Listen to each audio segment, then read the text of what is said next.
Welcome back to another session of biochemistry classes.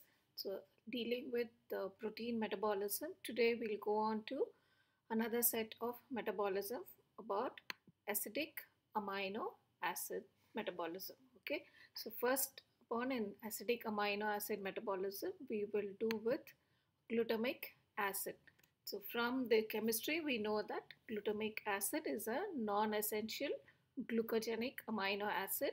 It is synthesized from alpha ketoglutarate, which is an intermediate of the TCA cycle.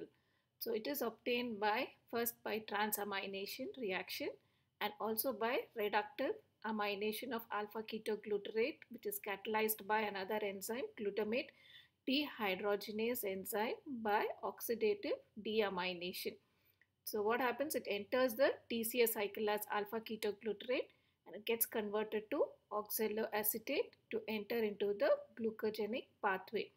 N-acetyl glutamate is a positive modifier of carbamyl phosphate synthase 1 enzyme which takes place in urea cycle, right? So glutamic acid also it is present in neurons, contains that is N-methyl D-aspartate. Okay, so this is a receptor which is stimulation of these receptors by glutamate opens the calcium channel leading to the stimulation of nitric oxide, which increases the guanyl cyclase levels. Thus, it increases the cyclic GMP levels. So, this causes excitation of the neurons. Okay, so glutamic acid, it is also a constituent of the glutathione, which is a tripeptide. So on decarboxylation, that's removal of carbon dioxide from glutamic acid, will give GABA, that is gamma amino glutamic acid, butyric acid. Okay, so what we'll go on to in details about gamma amino butyric acid. Okay, glutamic acid by decarboxylation gives GABA. So it is an inhibitory neurotransmitter and opens the chloride channels in the postsynaptic membranes in the central nervous system. Okay, so this reaction requires PLP for the formation and degradation of GABA. So in deficiency of pyridoxine, this leads to convulsions in these patients. Okay, so we'll see what is the how is the synthesis and degradation of glutamic acid in this PPT. So L-aspartate and alpha ketoglutarate in the presence of aspartate transaminase enzyme, which requires PLP as a coenzyme, gets converted to oxaloacetate and glutamate. Now this alpha ketoglutarate again in the presence of ammonia, in the presence of glutamate dehydrogenase enzyme, where one motor molecule is given off, gives L-glutamate. Okay, so this is the synthesis. So now how it is degraded from alpha ketoglutarate by transamination reaction, it leads to formation of L-glutamate. Okay, now this glutamate takes in the ammonia and it forms glutamine. Okay, now this enzyme is glutamine synthetase, which requires ATP and magnesium, and it gets converted to magnesium and ADP plus PI is released. Now this glutamine again in the presence of another enzyme, glutaminase enzyme, where it gives out ammonia, again forms L-glutamate. Okay, so this is the synthesis and degradation of glutamate. Okay, so now when we talk about glutamate, you should also know something about glutamine. It is an amide of glutamate produced from glutamate by glutamate synthase, adds ammonia to the carboxyl side of the side chain forming an amide. Now glutamine is reconverted to glutamate by a different enzyme which is nothing but glutaminase enzyme. What is the importance of glutamine? It is a transport form of ammonia. Okay, the nitrogen atom, that is the third and the nitrogen atom of purines, are derived from glutamine, and also the source of nitrogen atom 3 of the pyrimidine ring. Glutamine is a source, and also it has a conjugating agent. Like example, it forms phenyl glutamate, and it also donates amino sugars and amide group of the nicotinamide. Okay, so this is the importance of glutamine. Now we'll go on to the next acidic amino acid, that is the aspartic acid. It is a non-essential amino acid, glucogenic amino acid. Okay, it is also synthesized from the Krebs citric acid cycle intermediates, that is oxaloacetate by transamination reaction. So aspartate can be converted to oxaloacetate, an intermediate of the TCA cycle, by a reversible reaction. So we'll see the synthesis and degradation of aspartate and asparagine. Okay, so you can see here, through by oxaloacetate it gets converted to aspartate by transamination reaction, right? So by this aspartate, by in the presence of asparagine synthetase enzyme, gives asparagine. Okay, so glutamine again here gets converted to glutamate. Here ATP is required, which gets converted to AMP plus PI. Now asparagine in the presence of another enzyme, asparaginase enzyme, hydrolytic enzyme, gives out the ammonia and comes again, aspartate is recycled here. Okay, so this is the synthesis and degradation of aspartate and asparagine. Okay, so now what is the importance of aspartate? So in the urea cycle, aspartate reacts with citrulline to form arginosuccinate, which cleaves to give the essential amino acid, that is arginine and fumarate. Also it reacts with inosine monophosphate to form adenosine monophosphate, right? So this is the importance of aspartic acid. So next we'll go on to asparagine, which is an amide of aspartate, which is a glucogenic amino acid formed from aspartate by a reaction in which glutamine provides a nitrogen for the formation of the amide group. So asparagine can be hydrolyzed to ammonia and aspartate catalyzed by asparaginase enzyme. Now, what is the importance of asparagine? It is an anti-cancer drug against leukemia and lymphomas. So what happens here? These cells cannot synthesize asparagine, so the enzyme will destroy the asparagine in the blood. So what happens then? So the cancer cells will die. So this is the treatment part as anti-cancer drug. It is given in leukemias and lymphomas. Okay, so this is about aspartic acid and asparagine. Next we'll go on to another set of amino acid, that is the hydroxyl containing group, that is serine and threonine. Okay, so what is it? Serine, it is an aliphatic hydroxyl containing amino acid, non-essential and glucogenic. So what is the sources of serine? So phosphoglycerate is a major source of serine. By dehydrogenation, transamination and removal of the phosphate group, serine is formed, and also from glycine by reversal of serine hydroxymethyl transferase enzyme, serine is formed. By transamination of hydroxypyruvate with alanine, serine is formed. Okay, so first we'll see the formation of serine. So 3-phosphoglycerate in the presence of dehydrogenase enzyme, NAD is converted to NADH plus and H to form 3-phosphohydroxypyruvate. 3-phosphohydroxypyruvate in the presence of phosphoserine transaminase enzyme, where glutamate gets converted to alpha ketoglutarate to form phosphoserine. Phosphoserine plus a water molecule is added in the presence of phosphoserine phosphatase enzyme to form serine plus phosphoric acid. So this is the formation of serine. So next we'll go on to what is the metabolic fate of serine.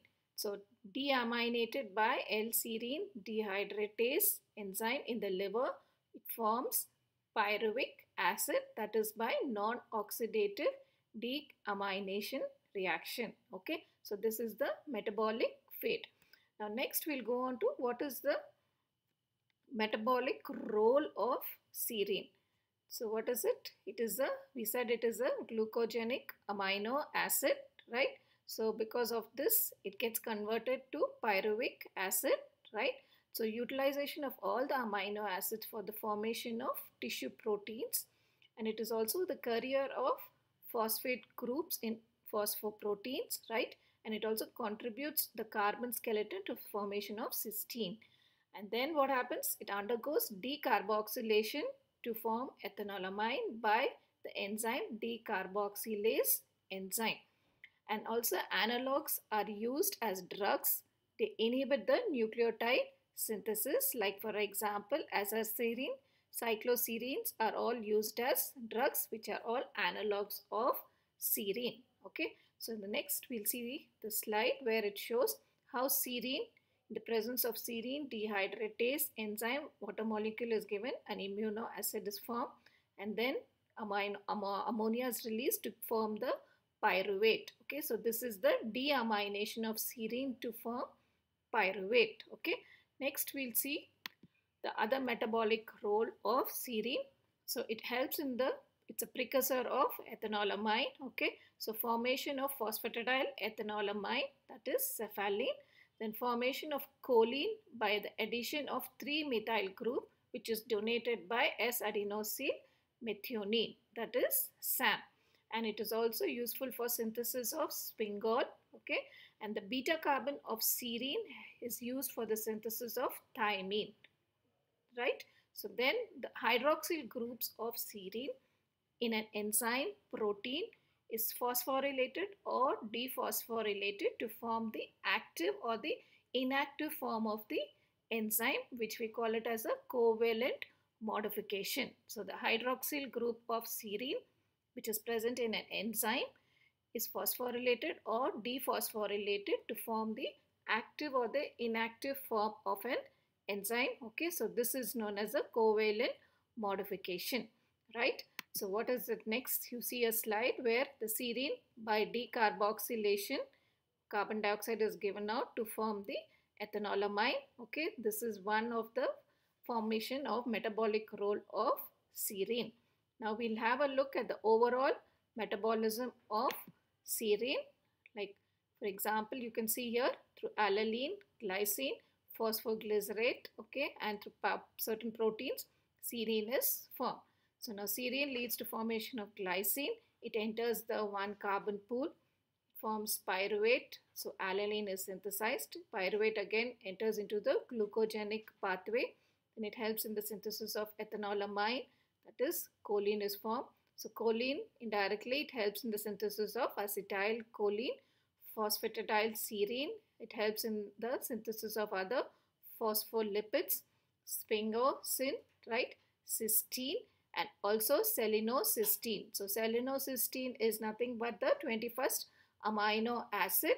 Okay, so selenocysteine is found in most of the active sites of the enzymes like thioreductase, okay, thioredoxin reductase, and also in glutathione peroxidase and 5-dehydrogenase, and also in selenoprotein P, okay, which is a glycoprotein.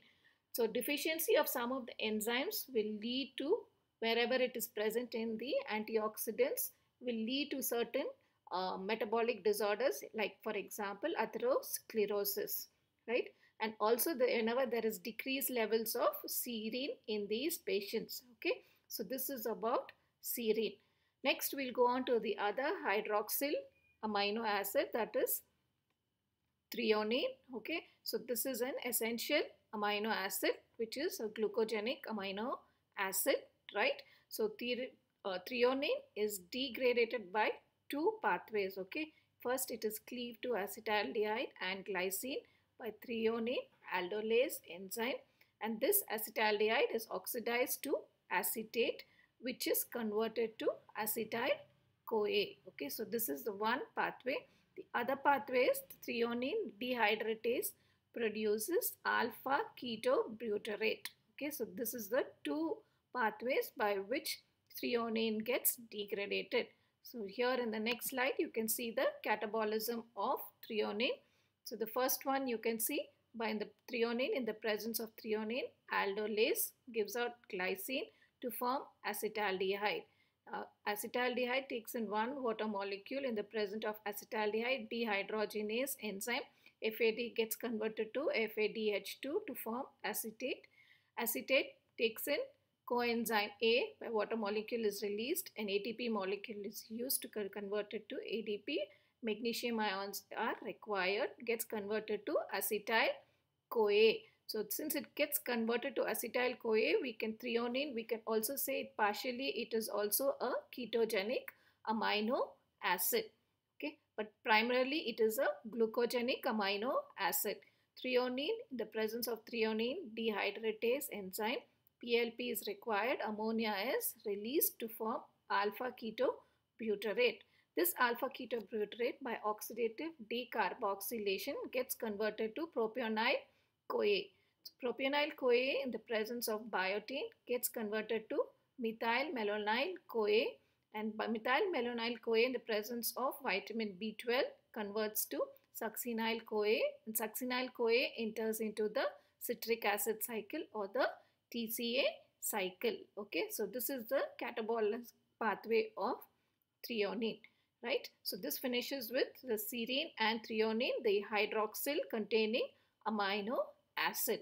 Next, we'll go on to another amino acid, that is alanine. Okay, this is a non-essential glucogenic amino acid formed by transamination of pyruvate by alanine transaminase enzyme. So this requires PLP as a coenzyme. ALT levels are increased in liver diseases, right? So during starvation, the glucose alanine cycle plays an important role. So the important amino acid taken up by the liver from the peripheral tissues, especially the skeletal muscle.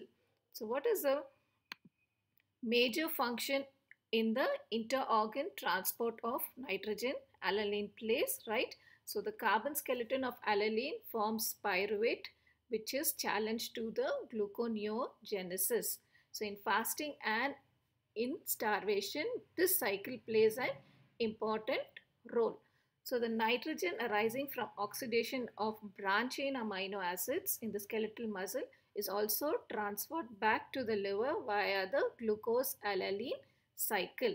So indirectly through alpha ketoglutarate and then alanine and pyruvate by transamination reaction. So now what is the importance of alanine? It is a major energy providing pathway to tissues, right? So two molecules of alanine can form one molecule of glucose and urea. So whenever we speak about alanine, there's something else which we should know also, that is beta alanine. It is an amino acid attached to the beta carbon atom. So it is formed during the catabolism of the pyrimidine bases, that is the cytosine and uracil. So it's mainly used for the synthesis of coenzyme A. So what is it? When we talk about beta alanine, we should also know about carnosine. It is a dipeptide formed by the combination of beta alanine and histidine. It is a major constituent of the muscles. It activates the myosin for contraction. So carnosinase, it is an enzyme which hydrolyzes carnosine to beta alanine and histidine. So deficiency of carnosinase leads to carnosinuria in the patients. Okay. So carnosine, when it is methylated, it forms anasin, which is a source of one carbon unit. Okay. So this is about alanine. So when you write about alanine, write about beta alanine. Please write about carnosine. Okay. So these will be a complete short note for alanine, right?